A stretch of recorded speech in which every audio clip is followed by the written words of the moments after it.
বলেন 15 নম্বর হাদিস শরীফ।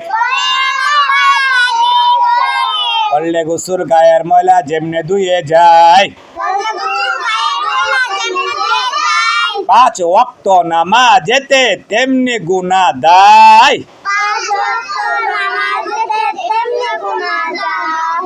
গোসল করলে 5 বার, দৈনিক কয়বার? জিহাদ কাছে আহেন, দূরে আহেন। আপনি কারখানাত কাজ করেন কোন জায়গাত? হ্যাঁ, কোন জায়গাত? বালুত, ময়লাত, মাটিত, লাল মাটিত গৈরেয়া সাদা কাপড়, লাল কাপড়। সাদা কাপড় কি করছেন? লাল করছেন। সাদা কাপড় কি করছেন? কালা কাপড় লাল করছেন। আপনার বাড়িতে যাইতে রাস্তার মধ্যে 5 জায়গার মধ্যে পানি পড়ে, ইয়ানা সাবান আছে, কি আছে? সাবান আছে। 5 জায়গার যদি আপনার কলের টিকা, ডুবার টিকা, পুকুর টিকা কাপড়টার সুন্দর করে পরিষ্কার করে ধৌত করেন, ওই কাপড়ে আর ময়লা থাকবো? ময়লা থাকবো? আপনি এন করে এন। এই জন্যে ঠিক তেমনি ভাবে যে ব্যক্তি নাকি 5 ওয়াক্ত নামাজ পড়ে, তার শরীরে কি থাকে না? কোনো গুনাহ থাকে? সগীরা কবিরা সব গুনাহ কি হয়ে যা? মাফ হয়ে যা। সুবহানাল্লাহ। করলে গোসল গায়ের ময়লা যেমনি ধুয়ে যায়, 5 ওয়াক্ত নামাজেতে তেমনি গুনাহ দেয়।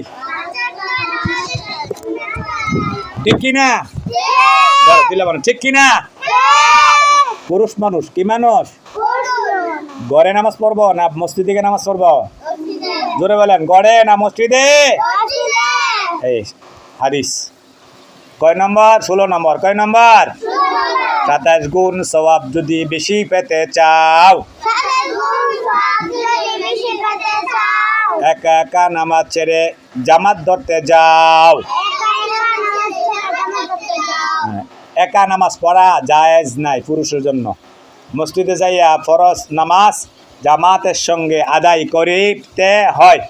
ফরজ নামাজ আদায় করার আসল নিয়ম মসজিদে যাইয়া জামাতের সঙ্গে। ঠিক কিনা?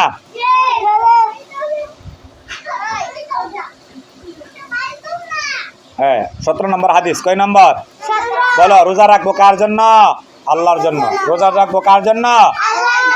আল্লাহ বলেন হাদিসে কুদসি, রোজা হলো আমার জন্য, অহংকার নাই তাতে। এর প্রতিদান আমি দিব সদা নিজের হাতে। সদা নিজের হাতে।